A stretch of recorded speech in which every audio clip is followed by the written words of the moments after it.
நாங்கள் திருவள்ளூர் மாவட்டம் புன்னேரி தொகுதியிலேருந்து வரோம். சிலம்பண்ணாவோட தலைமையிலேருந்து வந்துன்னு இருக்கோம். இப்போ இந்த நோன்பு எப்படி பார்த்தீங்கன்னா, ஒரு நோன்பு வைக்கிறது ரொம்ப கஷ்டம்.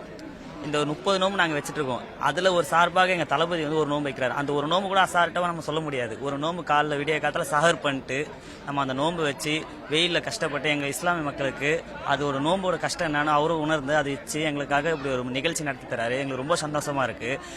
எப்படி இருந்தாலும் இந்த வாட்டி முஸ்லீம் மக்களோட ஓட்டு பார்த்தீங்கன்னா ஃபுல்லாக அவருக்கு தான் ஆதரவாக இருக்கும். மற்ற கட்சி எது வேணால் பேசலாம், ஆனால் எங்களோட முஸ்லீம் கட்சியில் பார்த்தீங்கன்னா எப்படி இருந்தாலும் நாங்கள் எங்கள் அண்ணன் தளபதிக்கு தான் போடுவோம். எங்கள் அண்ணனாக தான் நினைக்கிறோம். எல்லாரையும் ஒரு தங்கையா அவரோட தம்பியா எல்லாருமா தான் நினைக்கிறாங்க. நாங்கள் வந்து எங்கள் அண்ணனுக்கு தான் ஓட்டு எப்பவும் போடுவோம். இப்போ பல முஸ்லீம் கட்சிகள் இருக்குது, இந்து யூனியன் முஸ்லீம் லீக் இந்த மாதிரியான பல கட்சிகள் இருக்குது. அவங்க எல்லாருமே ஒவ்வொரு கட்சிகளுடைய கூட்டணி வச்சிருக்காங்க. அவங்க பார்த்தீங்கன்னா சொல்கிறது வந்து இஸ்லாமியர்களுடைய வாக்குகள் எங்களை சார்ந்திருக்கக்கூடிய கூட்டணி கட்சிகளுக்கு தான் அப்படின்னு அவங்க சொல்கிறாங்க. அது அப்படி இருக்கப்ப நீங்கள் வந்து இஸ்லாமியர்களுடைய வாக்குகள் விஜய் எந்த அளவுக்கு வாங்குவார் நீங்கள் சொல்கிறீங்க? 100% விஜய் அண்ணன் வாங்குவார் எங்கள் ஓட்டு.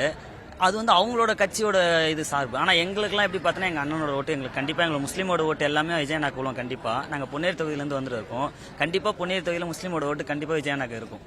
ரொம்ப மனநிறைவாக இருக்குது. ஏன்னா இறைவன் வந்து எல்லாருக்குமே ஒரு ரம்ஜான்ன்றது ரொம்ப வித்தியாசமானதுன்றதை விட எல்லாருக்கும் பொதுவானது தான் நான் நினைக்கிறேன். எல்லாருக்கும் பொதுவானவர் தான் அந்த கடவுள். ஸோ அப்படிப்பட்ட ரம்ஜானுக்கு அடுத்தது எங்கள் அண்ணன் எலெக்ஷனில் வர்றப்போ எங்களுக்கு எல்லாருக்குமே அண்ணன்றது வந்து எதையுமே பார்க்க மாட்டார். ஜாதி மதம்ன்றது எந்த ஒரு இதுவில் பிறப்புக்கும் எல்லா உயிருக்கும் தான் அண்ணன் பார்க்கறது. அதனால இந்த ரம்ஜான் முடிஞ்சு எங்கள் அண்ணன் எலெக்ஷனுக்கு வர்றப்போ கண்டிப்பாக கடவுளோட கிருபையோடு தான் வராருன்னு நினைக்கிறேன். ஸோ இந்த அண்ணன் வர்றதுனால ஆண்டவரே வர மாதிரி நாங்கள் எதிர்பார்க்குறோம். ஸோ கான்ஃபிடென்ட்டாக இருங்க, கண்டிப்பாக நல்லதே நடக்கும். இப்போ மற்ற கட்சிகள் வந்து சொல்லும் பொழுது இஸ்லாமியர்களுடைய வாக்குகளை விஜய் வந்து என்ன பண்ணாலும் கவர முடியாது அப்படின்னு ஒன்று சொல்லுவாங்க.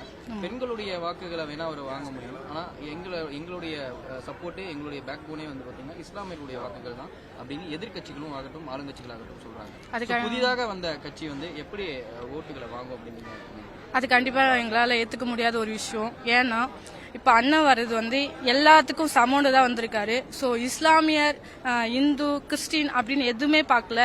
அண்ணன் ஒரே ஒன்று தான் பார்த்தாரு, மனுஷனா பார்க்குறாரு.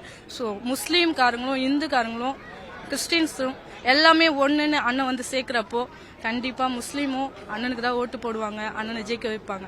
அதில் எந்த ஒரு மாற்றமே கிடையாது. எதிர்கட்சி என்ன வேணா பேசும், ஏன்னா எல்லாமே பார்த்துட்டு தான் இருக்கீங்க, எந்த ஊடகத்துலையுமே பார்த்துட்டு தான் இருக்கீங்க எப்படி போடுறாங்க என்ன பண்ணுறாங்கன்றது.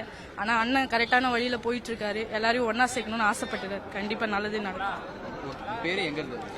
என் பேர் வந்து ராகினி, எங்கள் வீட்டுக்கார பேர் நிசார். நாங்கள் 2 பேர் கலப்பு திருமணம் தான். அண்ணன் வழியில் தான் நாங்கள் எப்பவுமே ஆவடியிலேருந்து வரோம்.